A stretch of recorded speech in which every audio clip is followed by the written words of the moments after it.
Orang berpikir heran, apa yang mereka kejar ke Palestina? Andai ada orang ingin merebut Irak, masuk akal. Merebut Irak karena banyak sumur-sumur minyak. Andai ada mau ekspansi ke Kuwait, masuk akal. Karena sumur minyak di Kuwait banyak. Kenapa kembali ke Palestina? Ada apa? Tanah yang tandus, tanah yang kering kerontang. Mereka ingin membuat sebuah negara dengan keyakinan akan turun Mesias, sang juru selamat yang dijanjikan oleh Tuhan, dengan syarat orang-orang Yahudi mesti kembali ke negeri yang dijanjikan Tuhan. Yang kedua, Mesias sedang menunggu. Mesias melihat ke bawah. Kalau dia tengok di bawah masih banyak gurun pasir, dia tidak mau turun. Dia ingin melihat hijau. Kalau sudah dibentang karpet hijau, baru dia turun ke bawah. Maka yang dimaksud dengan hijau itu adalah ditanami tanaman-tanaman hijau, penghijauan yang luar biasa. Dan ketika Israel masuk ke Palestina, mereka ambil tanah itu, mereka hancurkan rumah orang Islam, mereka buat tembok panjang. Penjara terbesar dan terpanjang di dunia adalah Palestina. Mereka kurung orang Palestina. Mereka buat tembok beton yang tinggi, panjangnya 700 km lebih.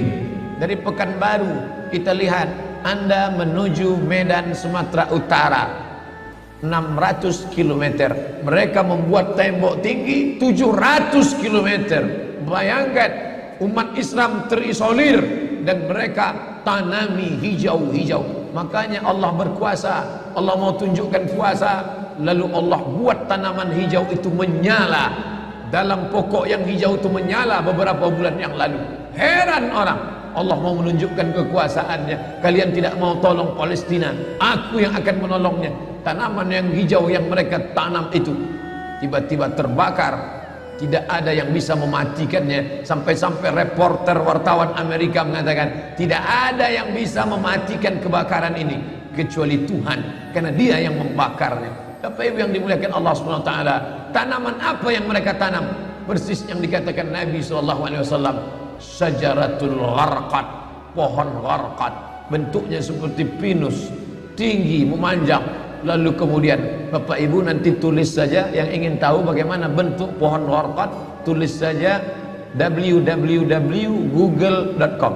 Lalu tulis di sana alif lam ghain ra qaf dal al-gharqad, enter, muncul gambar pohon gharqad.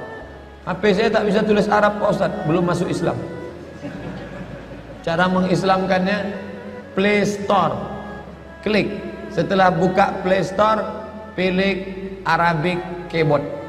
Setelah keluar Arabic Keyboard, pilih Arabic Smart Keyboard, Smart Keyboard Arabic. Habis itu setupkan ke HP, 5 menit, geser, langsung berubah, bisa tulis Arab. Alif lam ghain ra qaf dal, enter, pilih image, muncul gambar pohon gharqad. Gimana? Sudah nampak? Tak keluar Pak Ustaz. Loh, kenapa? Paket tak ada. Sekarang mudah belajar. Dulu kami sekolah, ketika mau tahu gimana pohon sidir, kalau mau memandikan jenazah, ambil beberapa helai daun sidir, lalu digiling, dimasukkan ke air. Gimana pohon sidir Ustaz? Pohon sidir, kata Ustaz, sekarang mudah saja, tinggal tulis sin dal ra, sidir, enter. Pohon bidara kata kita, enter image, nampak, oh ini gambarnya. Teknologi canggih memudahkan kita. Pohon gharqad kata Nabi, kalau bersembunyi dia di belakang pokok kayu akan berkata, ini Yahudi di belakangku, bunuhlah. Kalau bersembunyi dia di belakang batu akan berkata, ini ada Yahudi, bunuhlah. Tapi kata Nabi, ada satu pohon yang tidak mau menunjukkan dia. Ini pohon mereka, kata Nabi. Apa itu? Syajaratul Gharqad, pohon gharqad. Subhanallah, Masya Allah. Apa yang dikatakan Nabi dulu terwujud sekarang. Mereka tanam pohon gharqad ini sebanyak-banyaknya. Ketika saya sampai ke Rafah, Mesir, Palestina, sampai perbatasan Mesir Palestina, ada satu kota bernama Rafah. Rafah dibagi dua, Rafah Palestina, Rafah Mesir. Di tengah kota Rafah, di batas perbatasan, kawat duri panjang yang dipasang dengan voltase listrik bertegangan tinggi, siapa saja yang menyentuhnya akan terbakar mati, tak ada orang berani mendekat. Tapi kawat-kawat duri itu kita bisa melihat rumah-rumah saudara kita di Palestina dan nampak hijau. Lalu gaib penunjuk bertanya ke kami, coba tengok pohon yang hijau itu, pohon apa itu? Pohon apa ya? Itulah pohon gharqad yang dikatakan Nabi SAW. Mereka tanam sebanyak-banyaknya karena mereka meyakini bahwa Mesias akan mau turun kalau sudah dia tengok hijau. Seperti kita kalau pesawat mau mendarat di airport Sultan Syarif Qasim II Airport, Anda akan, ladies and gentlemen, all our passenger, para penumpang pesawat airlines, kita akan mendarat. Begitu kita melihat riau hijau, tapi hijaunya bukan pohon wortel, pohon gotah sama pohon sawit. Begitu juga kalau kita mau mendarat di Batam, kita lihat hijau ke bawah. Begitu jugalah Mesias akan turun ke bawah kalau dia melihat sudah hijau semua, karena mereka meyakini, amat sangat meyakini itu. Mereka menanam pohon wortel itu. 3. Kapan Mesias akan turun? Mesias akan turun kalau Babilonia dibantai terus. Makanya mereka punya program bantai Babilonia, hancurkan Babilonia. Kenapa mereka marah dengan Babilonia? Karena Raja Babilonia pernah menghancurkan kekuasaan mereka. Raja Babilonia yang mereka maksud adalah Nebukadnezar. Nebukadnezar Raja Babilonia menghancurkan kerajaan nenek moyang mereka. Mereka punya dendam kesumat yang luar biasa. Salah satu sifat Yahudi, dendam kesumat yang tak pernah mati. Walaupun sudah terjadi ratusan tahun, ribuan tahun lalu, tetap anak cucunya sekarang dendam. Hantam Babilonia, hantam Babilonia. Karena Babilonia negerinya Nebukadnezar, anak cucunya mesti dihancurkan. Mana Babilonia itu? Babilonia adalah Irak.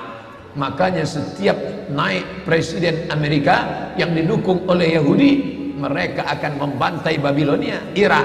George Bush naik, apa yang dilakukan George Bush? Membantai Irak. George Bush Junior, anak George Bush naik, apa yang dilakukan George Bush Junior? Membantai Irak. Naik Obama, apa yang dilakukan Obama? Membantai Irak. Kenapa yang sekarang ini, siapa namanya? Donald Trump. Payah ingat nama orang kafir. Kenapa Donald Trump tak membantai Irak? Karena Irak sudah hancur babak belur, tak perlu lagi dibantai. Sumur-sumur minyaknya sudah punya kita. Negeri itu sudah menjadi negeri boneka, hancur lebur. Saddam Hussein barulah orang paham. Dulu kita terikut-ikut dengan kata-kata mereka di Reuter. Saddam Hussein raja yang zalim, Saddam Hussein orang yang jahat, Saddam Hussein. Tapi begitu Saddam Hussein digantung, apa kata dia di tiang gantungan? Allahu Akbar, patah lehernya, mati Saddam Hussein, meninggal dunia. Sekarang orang baru sadar, ternyata Saddam Hussein menyelamatkan negeri itu daripada orang-orang yang jahat. Sekarang apa yang terjadi? Saudara kita yang beberapa bulan bersama kita di Masjid Raya Senapelan, kalau Bapak ingat, ayahnya, anaknya, ibunya, adik-adiknya tak sanggup lagi tinggal di Baghdad. Kenapa? Kami dibantai oleh Syiah, kami dibantai oleh Amerika, kami sampai lari mendapatkan suaka politik. Sampai hari ini masih ada sebagiannya tinggal yang Sunni, yang Syiah dengan berbagai macamnya. Apa maknanya? Mereka membantai Babilonia. Lalu orang mengatakan ini kan ekspansi politik, ini kan karena sumur minyak. Ada betulnya, tapi lebih daripada itu adalah mereka memiliki keyakinan yang luar biasa bahwa Mesias akan datang kalau Babilonia dihancurkan. Ustadz baca analisa ini dari mana? Kami belajar buku ini 6 bulan di Al-Azhar, satu mata kuliah, dan saya paling suka mata kuliah ini karena mengaitkan antara ayat Al-Quran dengan hadis Nabi. Kalau kita suka mata kuliah itu, kita ingat isinya, kita ingat orang yang mengajarnya. Saya masuk Al-Azhar 1998, hari ini 2017, 19 tahun yang lalu. Kalau saya pejamkan mata saya, masih ingat saya Syekh Dr. Fargallah yang mengajarkan mata kuliah ini. Dengan semangat dulu dia di lokal mengatakan, anak-anakku sekalian, beginilah mereka akan menguasai umat Islam, negeri Palestina. semangat Syekh Fargallah. Saya tak tahu apakah dia masih ada atau tidak, tapi pahala akan tetap mengalir baik beliau hidup maupun sudah meninggal dunia. Kenapa? Saya sampaikan kepada Bapak Ibu sampaikan kepada anak menantu, sahabat, kerabat, tetangga, mengerti keadaan kita zaman sekarang. Jangan sampai dikatakan Palestina bukan urusan kita. Ini kan masalah politik. Indonesia ya Indonesia, Palestina ya Palestina. Antum tidak mengerti masalah dunia. Palestina adalah masalah umat Islam. Subhanalladzi asra bi'abdihi. Maha suci Allah yang sudah memperjalankan hambanya minal masjidil haram, dari masjidil haram ilal masjidil aqsa, masjidil aqsa, masjidil aqsa Palestina. Kita yang tertulis dalam kitab suci kita bahwa kita punya ikatan emosional. Kenapa kita tidak yakin itu? Yahudi ajarannya dibuat-buat, ajarannya mitos, tapi mereka punya keyakinan yang luar biasa. Mereka rebut negeri itu, mereka kuasai, mereka hancurkan negeri musuh. Atas dasar apa? Keyakinan bahwa Mesias akan datang. Yang kelima, apa yang mereka lakukan untuk Palestina? Mereka meyakini ada Temple of King Solomon, tempel kuil King Solomon, Raja Sulaiman. Datang pula orang Indonesia latah, dikatakannya Sulaiman ini kerajaannya bukan di Palestina, di Yogyakarta, Sleman. Kata dia, King Solomon itu punya tempel kuil, dan Temple of King Solomon letaknya pas di bawah Al-Masjidil Aqsa. Apa maknanya? Mereka mengeruk setiap hari bulldozer, traktor, ekskavator, terus mengeruk keliling Masjidil Aqsa. Mereka ingin meruntuhkan Masjidil Aqsa. Tulis Temple of King Solomon, enter, pilih image, tampak gambar replika. Inilah kerajaan Sulaiman yang ada di bawah Masjidil Aqsa. Akan mereka naikkan. Mereka sudah bangunkan rumah kecil replikanya, seperti orang Riau membuat rumah replika, rumah Melayu Kampar, rumah Melayu Siak, rumah Melayu Bengkalis. Di mana rumah itu? Di Purna MTQ.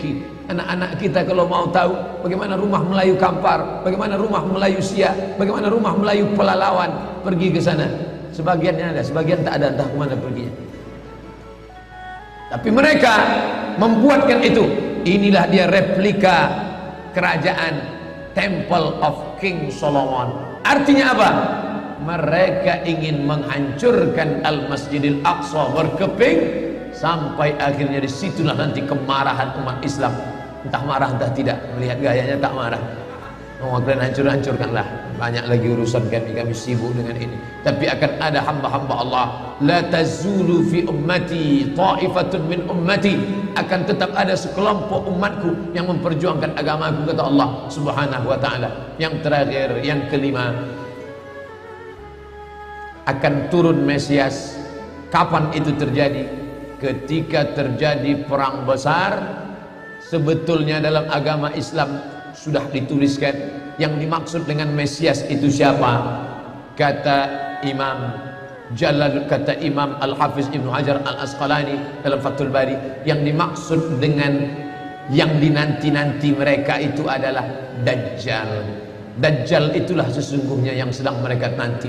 70,000 Yahudi wara'ad Dajjal. Ada 70,000 Yahudi yang akan berada di belakang Dajjal ketika dia turun nanti. Makanya tiap hari, tiap petang kita berkata, Allahumma inni a'udzubika min azab jahannam wa min azabil qabri wa min fitnatil mahya wal mamat wa min syarri fitnatil masihid Dajjal. Dajjal itulah yang sedang mereka tunggu. Dajjal itulah yang sedang mereka nanti-nantikan. Kita menantikan kedatangan, dia pun juga menantikan akan kedatangannya. Bedanya apa? Mereka meyakininya dengan semangat. Semangat mereka luar biasa. Mereka bangkit. Umat Islam percaya. Padahal tiap hari dia katakan sebelum salam, Allahumma inni a'udzubika min adzabi jahannam wa min adzabil qabri wa min fitnatil mahya wal mamat wa min syarri fitnatil masihid dajjal. Tiap hari dikatakan, tiap hari diucapkan. Tapi dalam hati, betul tak Dajjal ini datang? Entah iya entah tidak.